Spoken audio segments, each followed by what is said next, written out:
Hey there, everyone. Wes Dove here with Dove Development Consulting, but I've got my friends Joe Dukovich and Brian Brogan with me. We've been kind of leading up to something that we're doing 1 week from now, actually a week and a day, but for all intents and purposes, a week from now in St. Petersburg, Florida. Super excited about that. The white sand, the clear water, all the neat stuff that will be around us in the process. Gosh, I think they've even got alligators.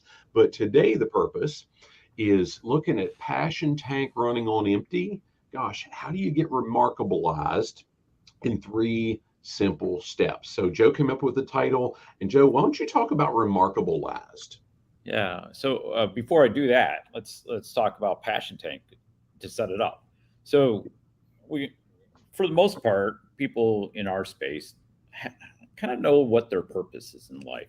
Most people know their purpose, even though they're not haven't written it down or haven't posted on a wall and look at it every day. But they kind of know where they're going, what how they can help people. But the more you do that purpose, you start filling up your passion tank. You start filling up the motivation to keep doing it, keep going back out every day. And but sometimes, like us all, we get from one thing to another thing, and some of it doesn't go as fast. Sometimes we're looking at doing some effort, and maybe it'll pay off in a couple of years. But we don't know. Sometimes, like going to being there and facilitating a roundtable with people and helping them w- live a better life, figure out that one thing that's better, and they're going, you may never see that change in their life.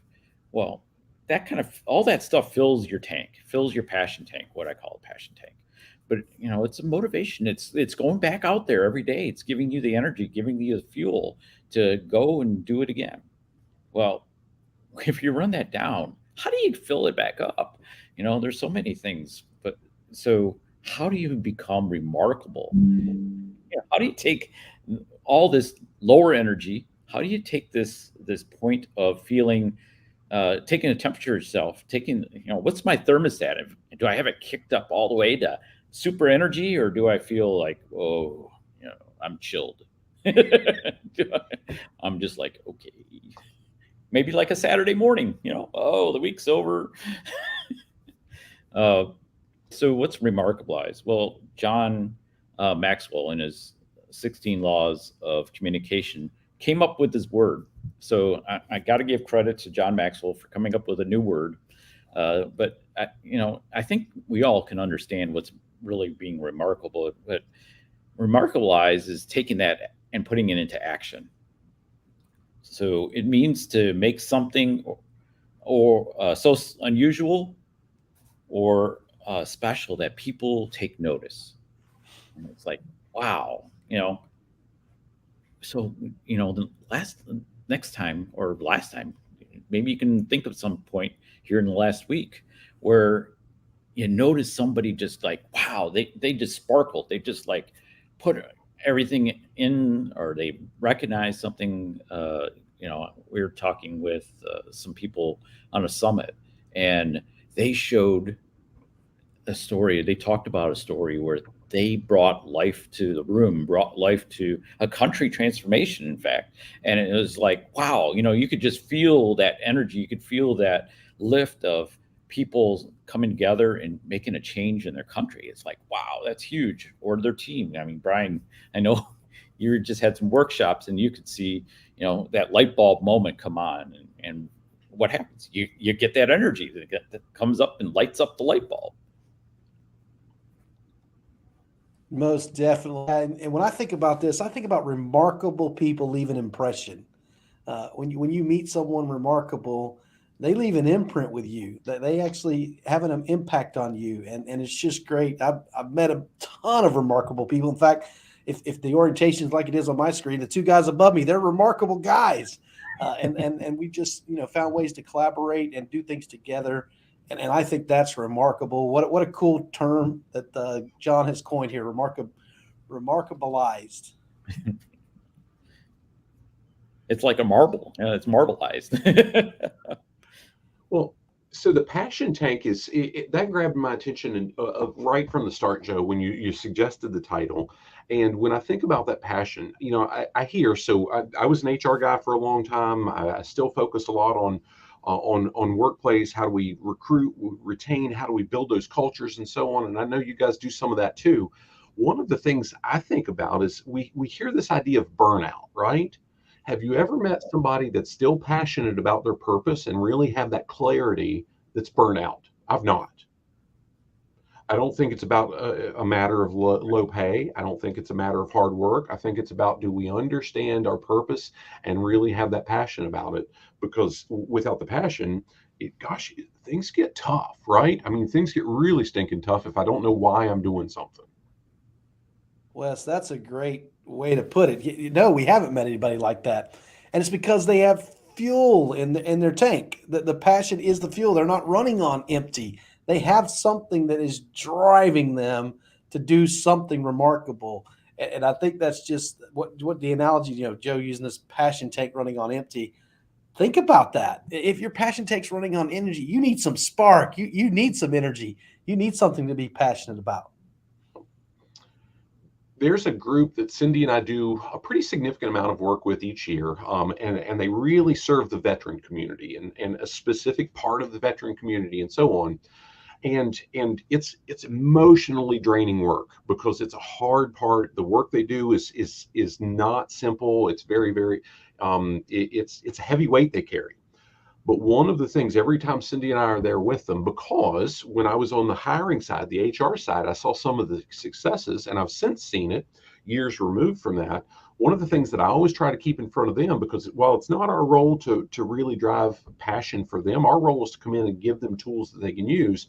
I still need to, I feel like it's incumbent upon me, because I've seen it, to really prop them up and say, guys, you're amazing in the work you do. And I share a story. There's a dear friend of mine that connected me a dozen or so years ago with a veteran that had some life issues and so on.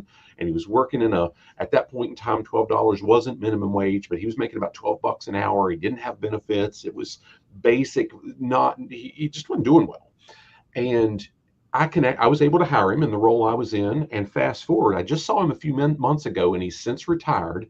But dude was making $70,000-$80,000 a year with a whole bunch of money going into his 401k, and he had full benefits and all these different things.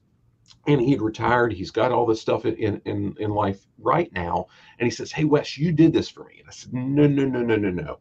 Wes was part of the process.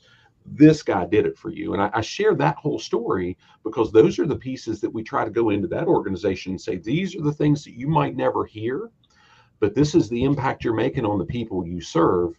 And that really ties back to that passion tank.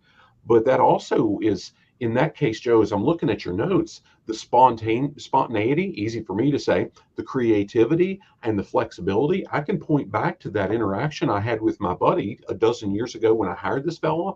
And he jumped at it. We said, "Hey, you've got a position, consider this guy." He was spontaneous in doing that. We got really creative in how we figured out the right fit for this particular fellow, because it wasn't a direct fit. I actually had to go through some grants and get some things to happen to do it. But we got really flexible, and it changed this fellow's life.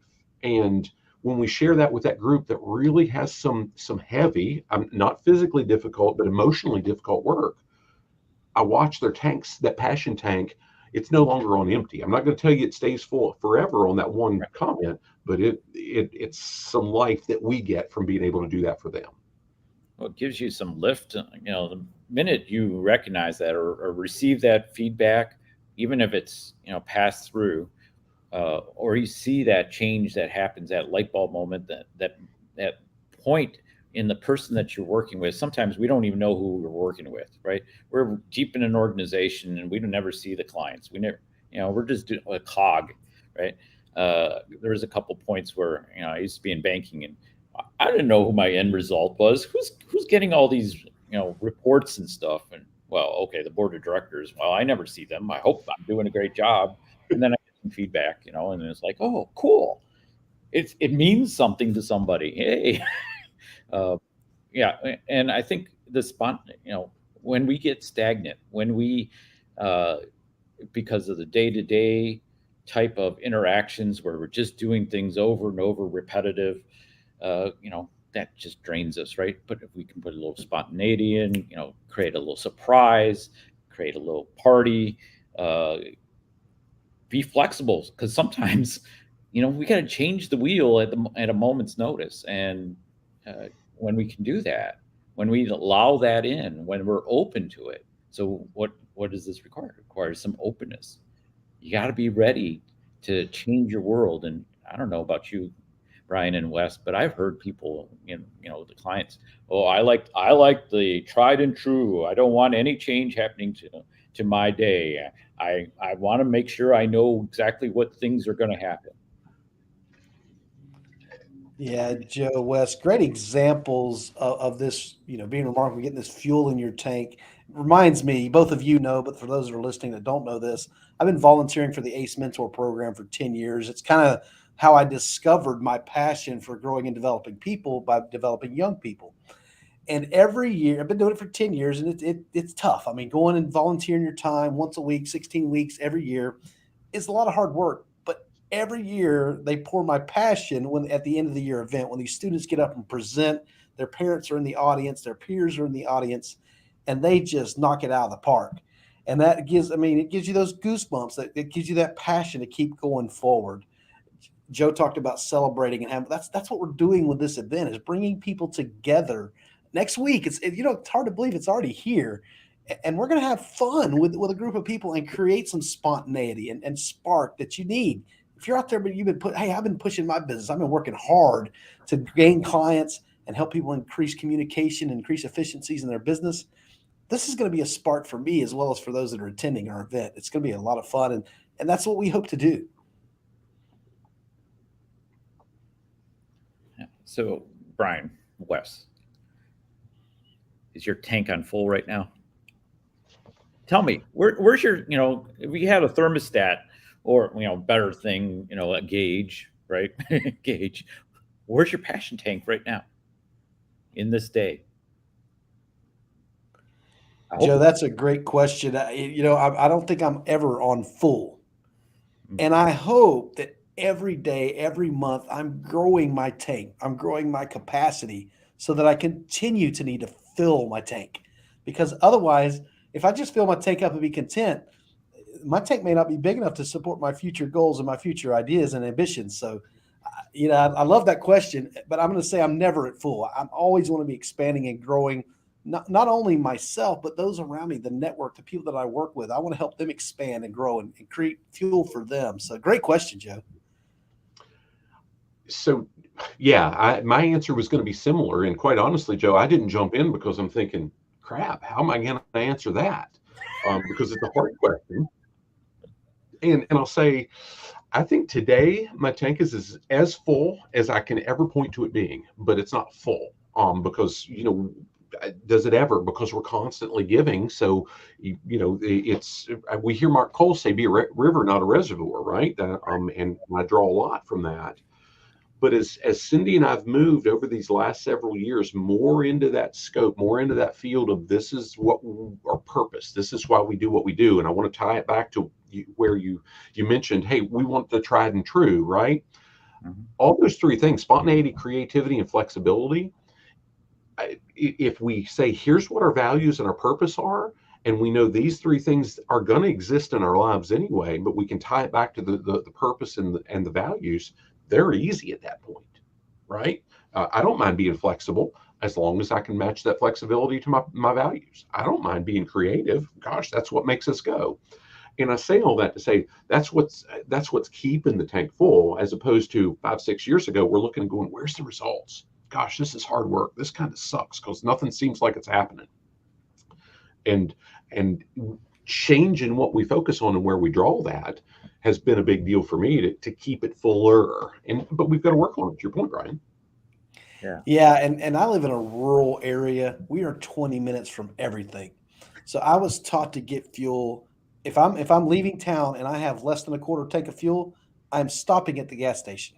I'm not going to wait till it's down to an eighth of a tank, because things happen. You may get a phone call. You got to go somewhere immediately, and you need to be prepared to do that.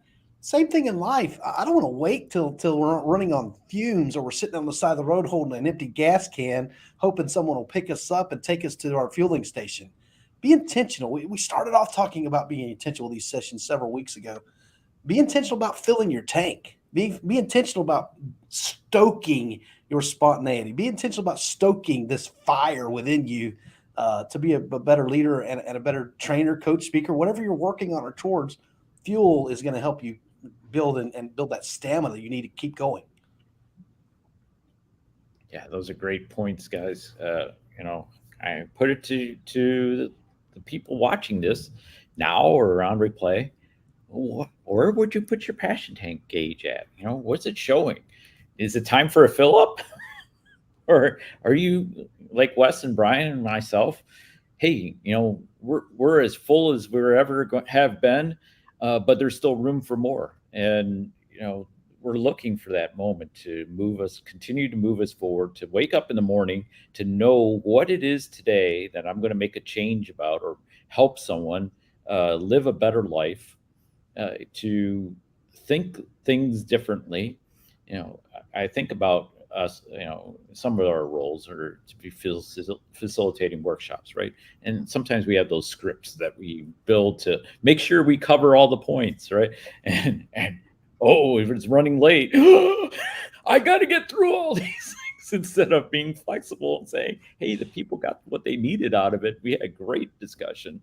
I've been in those seminars and they just like, just Joe, what a great point. As I've been doing workshops lately, I have been intentionally listening for the chatter to stop and waiting. It's intentionally saying, you know what? If they're still talking about this, yeah, this is important to them. I don't need to hit my 3 bullets or my 8 bullets or whatever I'm working on a workshop. If they're still having good dialogue on this subject, I'm going to leave them alone and I'm going to stay out. And in fact, somebody commented on that recently, said, Brian knew when to stay out and come in.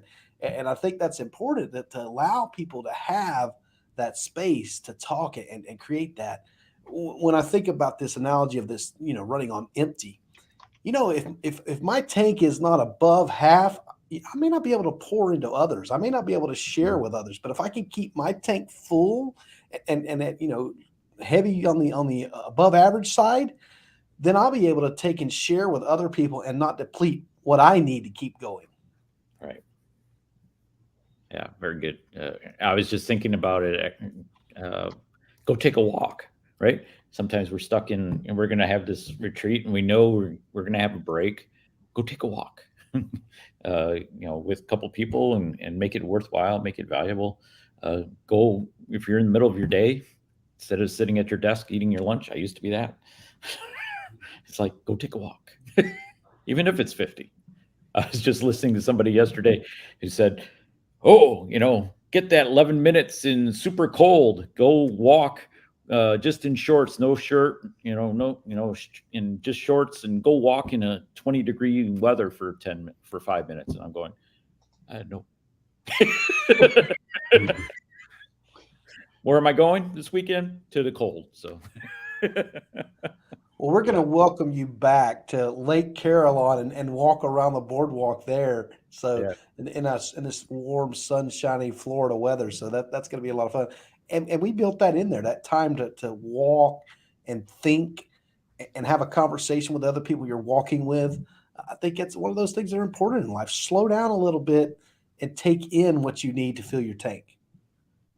yeah. I mean, just the creativity from a couple people talking just raises the whole conversation up, and it's without even trying. You just have some really good conversation. It's a lot more than just saying, hey, how are you doing? Yeah, as the three of us and the two other people that have been on our planning committee for this event, as I think about that, how many conversations do we have where one of us said, I didn't think of that? Hmm. Because someone else brought their diversity, their experience, their background, and their ideas that frankly we just don't have. We don't have all the ideas. We have to depend upon other people to bounce ideas off of and then come up with that the best idea and push forward with that. That's the whole idea around collaboration and helping each other is something I want to continue to do to grow and develop myself. Right.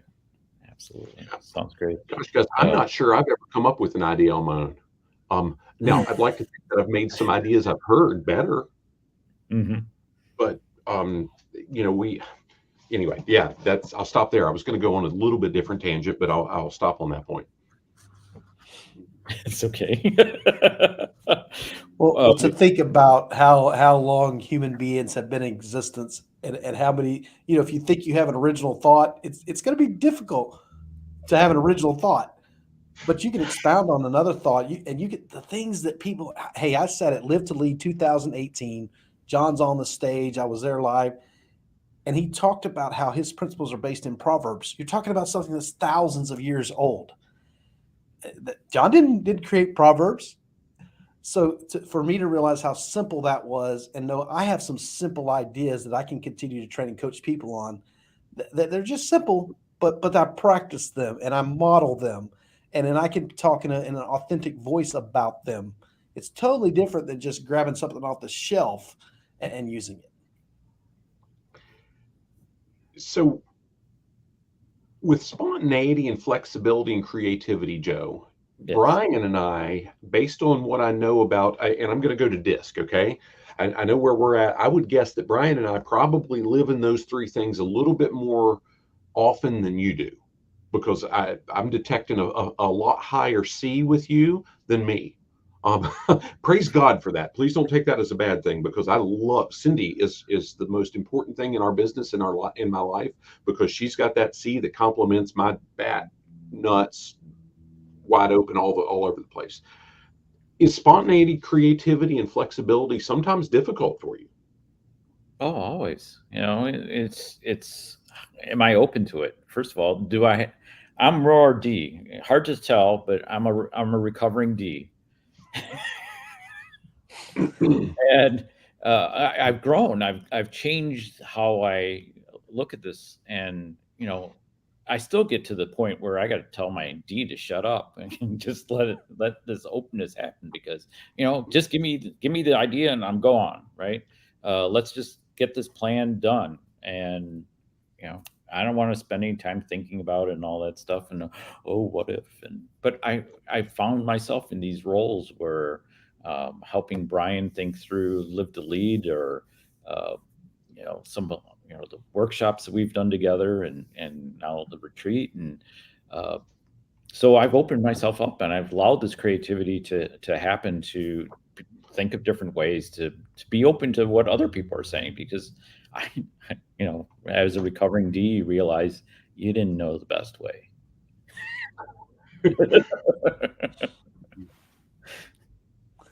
Yeah. And that's neat, Joe. I mean, I hear you say that, and I'm thrilled, because that tells me you've got a high level of emotional intelligence to be able to control your D. I'm going to share something with you guys. You guys will both be very familiar with this slide, but I'm going to pop it on the screen because I think it fits our conversation. And maybe I'm going to window. That's what I want to do. So that's what Cindy's got to work with. Okay. Yep. Yeah. And when we go here even more, I'm not recovering. I'm not even trying to recover from it. I am trying to manage how I use it effectively. Yeah. So when you all go to bed at night and say your prayers, say one for Cindy that she's got to put up with my nonsense through that, right? Yep. Wes, and with my wife, relationship very similar. Opposite ends, and I think that's an unknown thing. We typically marry our opposites, and as you said, for that. Thank God for that. That what, we got someone that can rein us in, and we can complement and help each other see these other sides and these other perspectives. Goes back to that collaboration piece. If only I'm making decisions, I'm probably going to make some poor decisions. But if I've got people to excuse me, think through, what about this? Have you thought of this? Can we do it this way? Present new ideas to me. And then, wow, when we come out with a collective thing, as opposed to my way or the highway, that's not everybody, my way or highway becomes a lonely road. So it's just, we need to think through that, what, I need these people. I need this other diversity of thought. I need the other people's ideas. Yeah.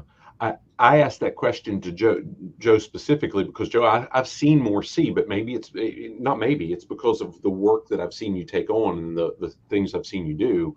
Mhm. And I ask it mainly because in my interaction with Cindy, and again, Brian, you're spot on. God had a plan and it was a really, really good one. And I'm thankful for that one. But I watched spontaneity, creativity, and flexibility be hard for her. Not that she pushes away, but I see it takes a different level of energy for her than it does for me because she's looking at how do I make sure that the details are right? How do we make sure what we do is delivering precision and accuracy? And I'm going from the perspective of we'll get it better next time. This time we're going to get it done. And Hey, that's hey Wes, do you struggle with this where you round up, where you got all these great ideas and you make this plan around it, and you're going to say, oh yeah, we're going to bring in this much, and it's to round up. I've lost a lot of money by rounding up with my plans. um, yeah, just over my right shoulder. I mean, not over to my right on my wall. I've got whiteboards, and here's scope. Here's some projects, and so on. And I can look at the totals. Here's the annual revenue from each, and I promise you, we're not there yet. But how do we have that reality? How do we keep that? Because and back to our passion tank, right? If that's where we're focused on all the time, and Brian, you and I, it tells me we need to pay attention to it. If I'm looking at the number that I've got of here's total possible revenue and what actual is, it's hard to keep passion full without having really managing my expectations. Yeah, and I've learned. I've told people, man, I really know how to do math. I really know how to add up and say all these people are going to be here, and I know that it's going to make this much revenue, and all those. And I'm good at creating spreadsheets that total up to what I see is going to happen. And then I learned, you know what, you should have been a little less uh, rounding up, just positive. I'm a positive person. I want to see the good in everything, and I think that's one of the things we're going to learn from Kelvin McCree when he speaks to us on Saturday about turning your coaching business into a speaking business. He's going to talk to us about how you actually do that, and you pay attention to the numbers side of things. That I'm looking forward to that because it's a business. I mean, yes, we enjoy speaking, we enjoy filling other people's tanks, we doing those things, but we have to support our families and support our goals and ambitions, and we do that through revenue. Hmm. Yeah. I, You I've guys got made a great point there about what it takes uh, individually to change your level of spontaneity, creativity, and flexibility. There is a difference for each person, and some people can just like flip it and whoo, it's just a momentary thing. But I think the most important part is being aware when you start aiming downward on your tank, when you're starting to see that gauge go down and there's nothing coming after to refill it, or you got to go find that fueling station, right, Brian? You got to go drive that 20 minutes and maybe you're going in the wrong direction, so it's about 40 minutes now to go back and fill up. But it takes each person. We're easy to say, oh yeah, just be stoked at spontaneity and creativity and flexibility. You'll be great. Your tank will be full, but it may take you more than somebody else. Joe, I love that thought, and it comes to me immediately when you said that. So you just sparked some creativity in me. Don't miss your exit. If you miss your exit for fuel, you got to turn around and go back. It's going to cost you double what it should have. So for those listening today, don't miss your exit. Take some time, spend the time to get off, get refreshed, get renewed, and be ready and prepared for the rest of the journey. and Brian, I don't know that we can do it. Most of us, if we're hard, if we're in the game, if we're pushing forward, if we're charging hell with a water pistol, like I've heard John Maxwell say so many times, I don't know that we can do that effectively unless we build systems in to make us do it. That's for me. I remember my first review with a new company 8, 10 years ago. It's the first job change I'd had in a long time. And the guy says, Wes, you're really detail oriented. You all just saw my C, right? And I laughed out loud. And he said, "I'm not sure you're supposed to laugh in a job in your evaluation process." Yeah, I mean, I did. Whatever, fire me. Um, and my point was, I'm not detail oriented, but I've built systems to help me. Now, I'm saying that to say Cindy's done that for me. And one thing that I struggle with more than anything else is reflection and really thinking back. And I can be spontaneous, I can be creative, I can be flexible. But that passion, if I'm just doing those things without looking at what progress is, without that reflection, and I don't do that well, I can get drained and go, what's the use? And I think all of us can, if we're honest, until we stop and look back. And I think many of us, especially those high D performers, that's let's just get her done, really would do well to carve it out. And again, I'll say Cindy's the one that makes sure I do that. Next week, leading up to the event, we're going to spend some days really reflecting where are we at, what have we done in the last 3 to 6 months that we need to change, what do we need to do more of, etc. Wes, I don't only have to schedule time for this stuff. I have to be intentional about putting it on my calendar, knowing I'm going to do it, but I also have to pay for it. Whether that is the commitment of time or the commitment to pay to do something.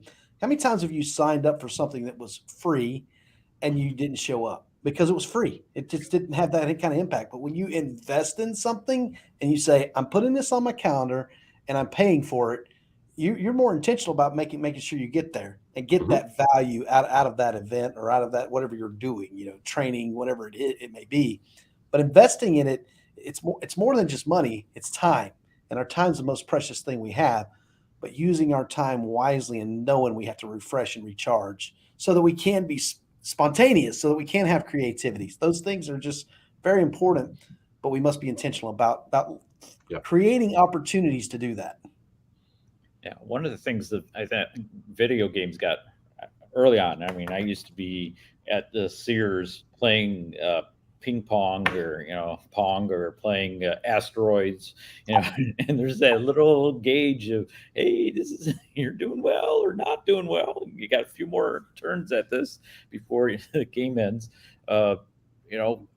We don't go around. We don't visually have that gauge that's saying, hey, this is draining. If you got a person that, if you have zero empathy, okay, so remember I said I'm high D, was high D when I took the DISC assessment. At the same time, I also took my strength finders. My empathy at that same point was zero. That was my worst strength. It's a strength, but it's not there's 33 others that were much better. And, if I had a gauge back then, I would say, somebody come in with their issue, they're bringing something in, and you really need to attend to it as a leader. And for me, at that point, it would be like, whoop, zero. My tank would be just drained because I'm here having to put out this little bit of expended fuel to support them, get them going, and I wouldn't have anything to fill me back up. And there was a book that I received as a gift as a new manager. It was Who's Dipping in Your Bucket, I believe is the title. And it's a great book about, who keeps dipping in your bucket and does it get refilled? Do you refill this? And so that's a different analogy, but how do people around us take away the passion fuel that we have? The passion tank gauge starts dropping to zero. Do we find the people to keep bringing us back up? I won't speak for you guys, but I'll say the ones that are dipping into my bucket, if they're taken away from that passion tank, they don't get to be very close to my bucket after that.